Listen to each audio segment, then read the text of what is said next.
Hello friends, नमस्कार। आप सभी का आपके अपने यूट्यूब चैनल सैनिक अवेयरनेस पर हार्दिक स्वागत है। देखिए, आज हम एक बहुत इम्पोर्टेंट टॉपिक पर चर्चा करने वाले हैं। देखिए, एएफटी के जजमेंट्स आने के बाद भी सरकार की तरफ से, रक्षा मंत्रालय की तरफ से कुछ जो केसेस हैं उन पर कोई कार्रवाई नहीं होती है, उसमें बहुत ज़्यादा समय बीत जाता है। ऐसा ही देखिए, यहाँ पर एक एएफटी का कहें कि जजमेंट है, या मैं कहूँ एएफटी ने समन जारी किया है एमओडी के वित्तीय सलाहकार, जिसको पीआईएफए कहा जाता है। उन्होंने कहा कि हमारे निर्णयों के बाद में आप इतनी देरी क्यों करते हैं, आप कोर्ट की अवमानना कर रहे हैं और इसके लिए आपको लिखित में यहाँ पर कोर्ट में अपना जवाब देना होगा। तो क्या है उस अखबार में, क्या है पूरी न्यूज़, जानेंगे इस वीडियो में। अगर आप मेरे चैनल पर नए हैं, चैनल को सब्सक्राइब कर लीजिए। वीडियो पसंद आए तो लाइक और शेयर ज़रूर करें।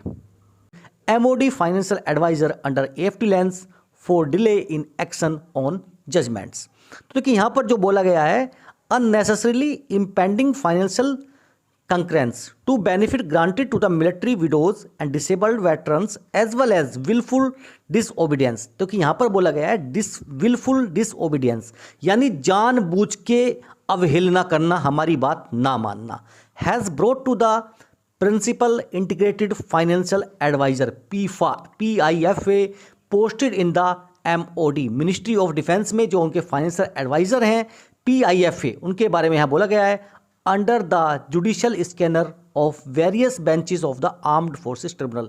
वो आर्म्ड फोर्सेस ट्रिब्यूनल की बहुत सारी बेंचेस के यहाँ पर कह सकते हैं कि स्कैनर में हैं, उनके रिव्यू के स्कैनर में हैं।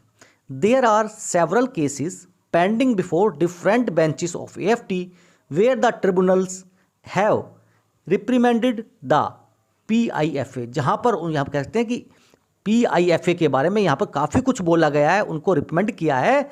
The office of PIFA represents defence finance to advise the military on financial matters, यानी रक्षा मंत्रालय को फाइनेंशियल मैटर्स पर एडवाइज करने के लिए यहाँ पर नियुक्ति होती है पीफा की। They are the one who sit on the implementation of the orders passed by the various courts including the AFTs on benefit to military veterans and other related beneficiaries। यानी जो वेटरन्स हैं और जो भी other military के veterans beneficiaries हैं, उनके जो भी इम्प्लीमेंट करना होता है कोर्ट्स के ऑर्डर को, AFT के ऑर्डर्स को, तो वो देखिए इम्प्लीमेंटेशन कह सकते हैं कि एक तरह से एजेंसी है। PIFA is headed by officers of defence and accounts services, IDAS, यानी IDAS की तरफ जो हेड होते हैं वो उसको हेड करते हैं पीफा को। In recent cases related to a 90-year old veterans, यानी 90 साल के एक बुजुर्ग वेटरन हैं जो पेंशनर हैं, the Chandigarh bench of AFT has recorded highly observational conduct of the officer in the office of PIFA for misleading the tribunal. उन्होंने PIFA के उस ऑफिसर पर ट्रिब्यूनल को मिसलीड करने का आरोप यहाँ पर लगाया है। While dropping initiation of criminal proceedings against PIFA office, while dropping initiation of criminal proceedings against the PIFA office, division bench comprising justice Dharmchandra Chaudhary and judicial member and, अगर हम देखें यहाँ पर air marshal Manvendra Singh administrative member of the AFT Chandigarh observe. उन्होंने क्या observe किया? We hope that the PIFA shall improve its functioning. हमें उम्मीद है कि पीफा जो है अपना काम करने का तरीका है उसको बदलेगा, उसमें सुधार करेगा। The AFT also directed the registry to convey the order to the office of PIFA for further guidance. AFT ने देखिए अपनी रजिस्ट्री को डायरेक्ट किया है कि आप हमारा जो ऑर्डर है पीफा के ऑफिस को गाइड करें, बताएं, उनको कन्वे करें ताकि फॉर द फ्यूचर गाइडेंस, ताकि आगे से ये कमियां ना हो, ये गलतियां ना हो। Even the Lucknow bench while hearing in matter in which despite more than 2 years। देखिए यहाँ पर लखनऊ बेंच जो है AFT की, उसने भी ये मैटर में देखा कि उनके जजमेंट के 2 साल बाद भी the order was not complied with, उस ऑर्डर का कह सकते हैं कि कंप्लाइंस नहीं किया गया, उस ऑर्डर को लागू नहीं किया गया। Observe that the act of not implementing the order by questioning it's legality after a lapse of 2 years। देखिए उस क्या वजह थी, क्या रीज़न था कि 2 साल तक यहाँ पर जो है उसको लागू नहीं किया गया। Is nothing but a wilful disobedience of the order. बाकी कुछ नहीं है, केवल कह सकते हैं कि विलफुल, जानबूझ के आज्ञा की अवहेलना करना है। We think it proper to issue notice to the PIFA. तो हमें लगा कि ये प्रेफर होगा, अच्छा रहेगा, प्रॉपर रहेगा कि हम पीफा को जो है नोटिस इशू करें। तो army headquarters new Delhi to appear in person in this tribunal on the next date, जो 22 मार्च 2023 थी। यानी देखिए उन्होंने बोला उसमें कि 22 मार्च 2023 को आर्मी हेडक्वार्टर की तरफ, पीफा जो आर्मी हेडक्वार्टर है वहाँ पर, मिनिस्ट्री ऑफ डिफेंस में, वहाँ पर वो इन पर्सन आके हमें बताएं। To file reply as to why contempt proceedings be not initiated against her.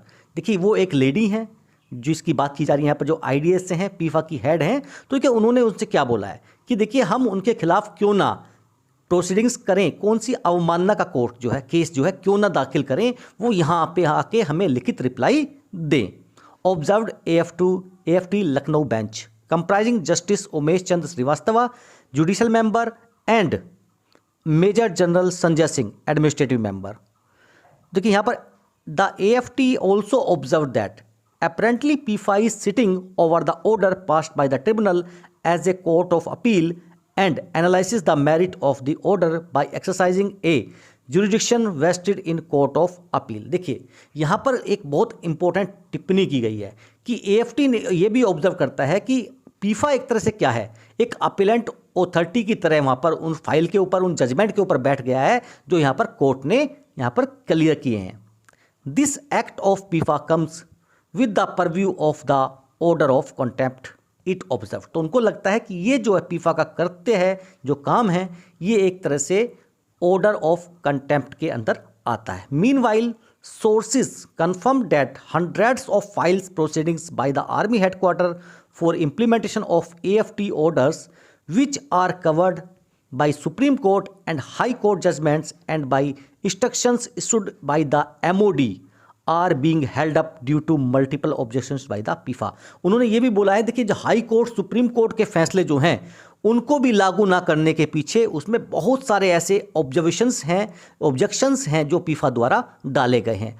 Ultimately leading to embarrassment to the MOD and the army in courts, जिसकी वजह से MOD और आर्मी को कोर्ट में जो है एम्ब्रेस होना पड़ता है। Which have now issued contempt notice for wilful non compliance. और देखिए उनके खिलाफ नॉन कंप्लायंस लागू ना करने का भी एक कंटेम्प्ट नोटिस जो है जारी किया जाता है। An officer dealing with the subject stated that it was the weakness of the MOD। ये MOD की एक तरह से वीकनेस बताई गई। And army is not pushing the files since the army headquarter is competent financial authority। देखिए army headquarter जो है CFA है, कंपिटेंट फाइनेंशियल अथॉरिटी है, फिर भी अगर वो फाइल क्लियर नहीं कर पा रहा है तो देखिए एक तरह से ये उसकी वीकनेस है। Which can overrule the PIFA, जो पीफा को भी ओवर रूल कर सकता है। Who is only an adviser, जो केवल एक तरह से कह सकते हैं कि हम केवल एडवाइजर है, सलाहकार है। मानना ना मानना CFA के अंतर्गत है। The officer also pointed out that PIFA was under the wrong impression that its interpretation of policy can override court orders thereby undermining judicial authority। देखिए यहाँ पर जो बोला गया है कि देखिए ये पीफा की तरफ से क्या गलत इंप्रेशन है कि उसको क्या लगता है कि जो पॉलिसी मैटर्स हैं, जो कोर्ट के द्वारा जजमेंट दिए गए हैं, वो उनको ओवरराइड कर सकता है।